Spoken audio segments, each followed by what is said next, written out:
কোনো বিএলওকে বদলাতে পারবেন না মুখ্যমন্ত্রী। আবারও হুঙ্কার দিয়েছেন শুভেন্দু অধিকারী। তিনি বলেছেন, রাজ্যের কাছে বার্তা এসে গিয়েছে, এসআইআর এর ভোটার তালিকা থেকে বাংলাদেশি রোহিঙ্গাদের নাম বাদ যাবেই। তিনি আরো বলেছেন, বিহারে যদি 30 লাখ নাম বাদ যায়, এখানে 90 লাখ হবে।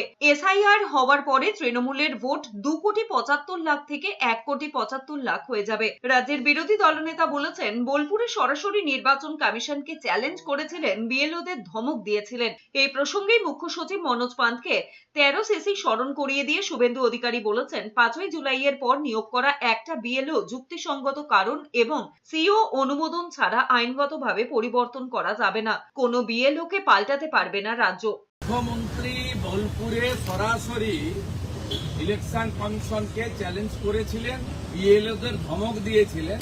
পরিষ্কারভাবে এক্সটেনশনে থাকা মুখ্য সচিব স্থাবক মনোজ পন্ত তাকে 13 সিসি স্মরণ করিয়ে দিয়ে বলতে চাই, 5ই জুলাইয়ের পরে নিয়োগকৃত একটাও বিএলও উইথ ভ্যালিড রিজন এবং সিওর অনুমোদন ছাড়া আপনি আইনগতভাবে চেঞ্জ করতে পারেন না।